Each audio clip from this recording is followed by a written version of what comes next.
I am a humorous person. This week I decided to be a little bit more real. Don't speak. I know just what you think. You are tone deaf.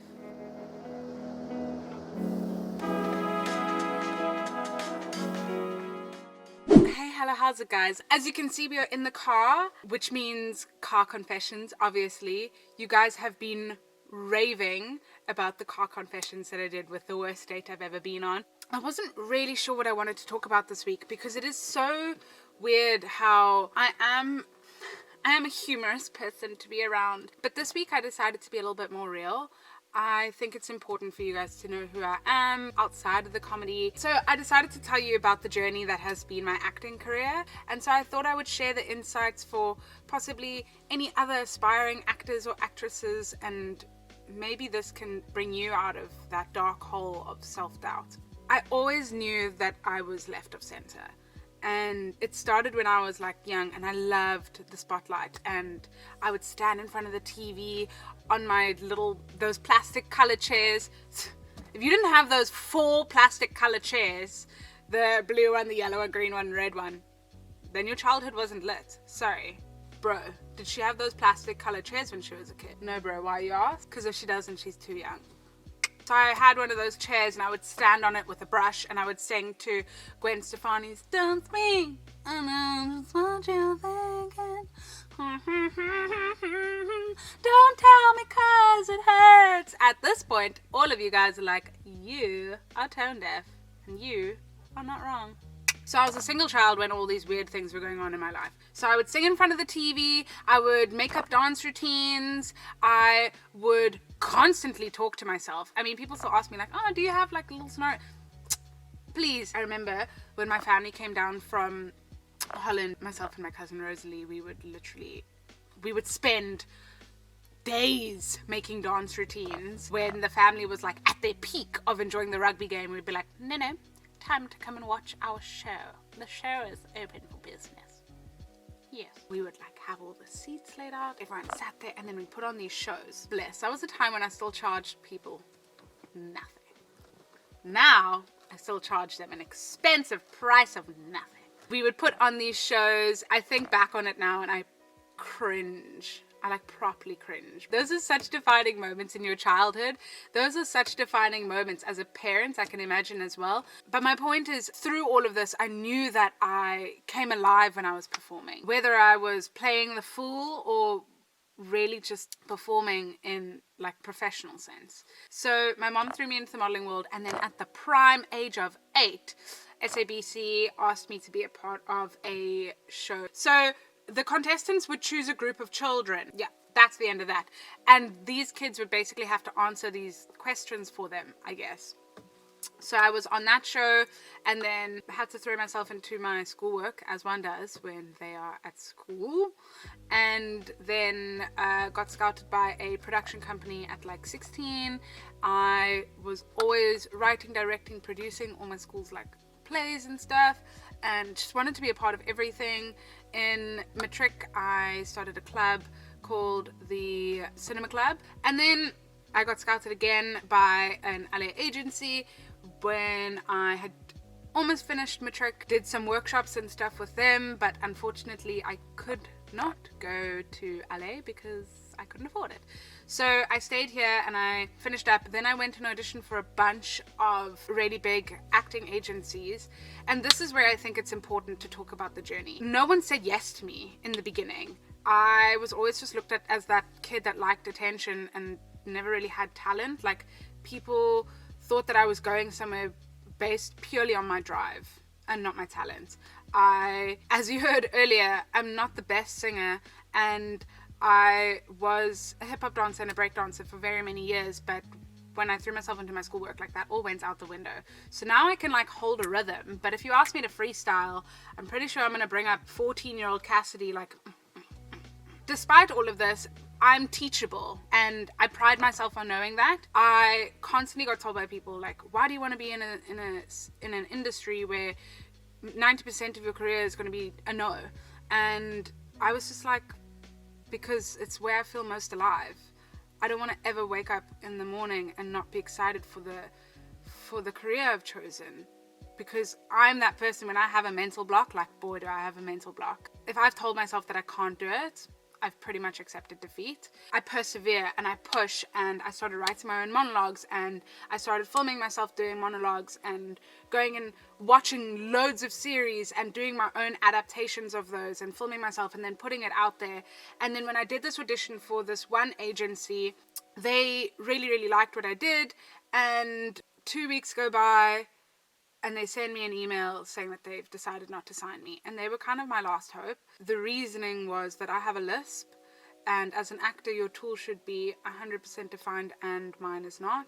And they weren't prepared to manage someone that could only get the roles of, like, retarded people. That's literally what they told me. They were like, I'll only be able to go for the stupid people roles or retarded people. If I would have accepted no, can you imagine how different I would have thought of myself? So yeah, I kept pushing and I kept going. I kept, putting videos of myself out there and stuff.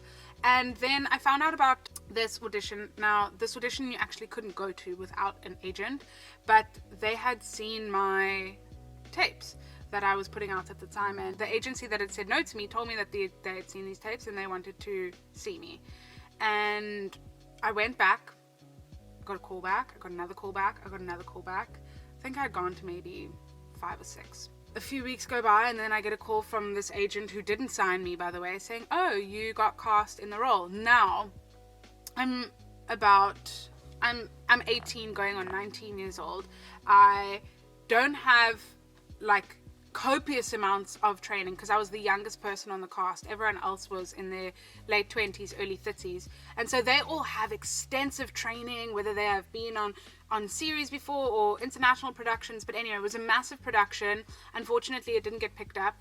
But the people that I had met through that production, it's incredible. Like, if I name dropped, you'd be like, why aren't you flipping blowing up their email right now? And I would answer, I have. But no. Then they called me and they were like, oh, and we want to sign you. And the spiteful person in myself was like, you weren't prepared to sign me when I was nothing more than a retarded person. So why now? And anyway, I said yes because there were no other agents, knocking down my door. And I needed someone to represent me because you'd be surprised with how easy actors are to take advantage of. So yeah, I thought it was important, and so I signed with them. This agency was well renowned for being one of the best agencies in the country at the time. Yeah, it was an incredible experience, and it was very upsetting to know that it didn't get released, because it was one of those things where it would have blown up overnight. Like, I can't speak about it in depth, but it was, I just want to say, it was another Game of Thrones, and that's as far as I can take it. Yeah, and then nothing else happened after that. So I sat and I twirled my thumbs and I was like, wow, okay. And I just want to add, like, on top of that, when I had been told no, and when they had told me that I wasn't worth anything more than a retarded person, I had, during the time, been accepted to multiple universities and stuff, and I was submitting my final documents to go and study advertising. And yeah, and then the electricity went out when I was submitting my final documents. The day after, like 8 a.m. was the deadline, so if it wasn't submitted, I wouldn't be able to go. And that day was the day that I got the call that I got this job. So it was amazing how that had worked out. After that, I kind of started throwing myself into other types of work. I got a qualification in writing and directing because I just felt like if you stand such a small chance of being in the industry that you love, why not open up that small chance and make it a little bit bigger by becoming multifaceted? So regardless if I'm on set as an actor or a writer, I'm still on set. I still get to meet these people and still introduce myself and do some networking. And if at the end of the day they can meet me and enjoy my company and know that I'm a hard worker, what's the difference if they want me as a writer or an actor? Because today I'm writing, tomorrow they're like, oh, actually we know a perfect role for her. It's that type of mentality that keeps you going. So I had so many people tell me no. I had done quite a bit of work for my age, and then I was kind of just left with nothing, and I was like high on dry. And then my agent was kind of getting me to do jobs where, like, I was standing out in the rain for like 9 hours and people completely forgot about me and stuff, just to getting me a job for job's sake. And I was like, I can't. This is not how actors and actresses should be treated.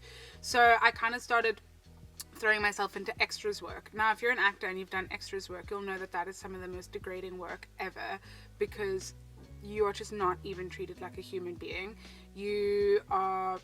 It's like cattle. And if you're watching this from anywhere other than South Africa, we don't have a union. So put it like this: they dedicate 25 rand to feeding a human being for about 20 hours, and you get paid minimum wage.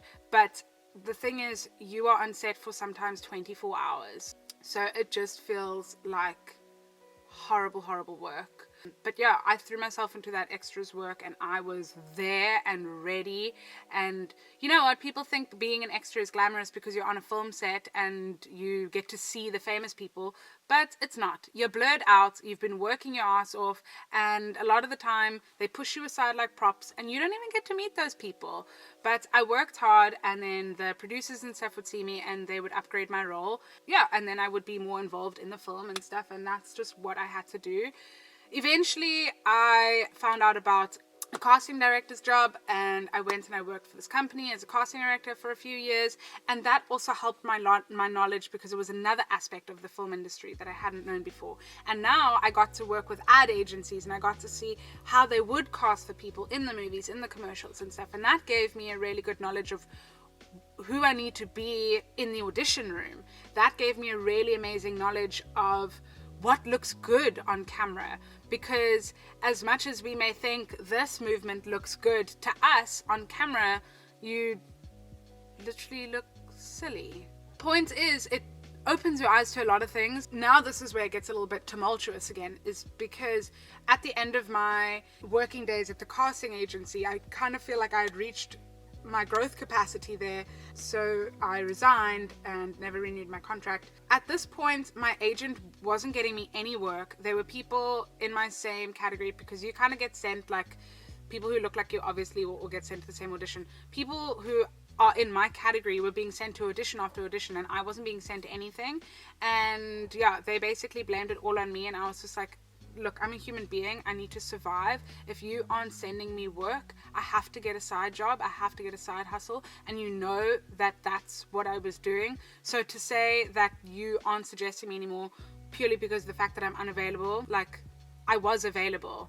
Even the casting house that I was working at was willing to make it work, you know? Ended up like being without an agent, and then I went and did the whole thing again that I did when I was 18, and I went and met other agents.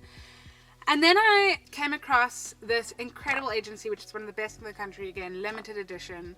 And it's like a boutique agency. They represent a handful of actors, so to not let any of their actors fall to the wayside.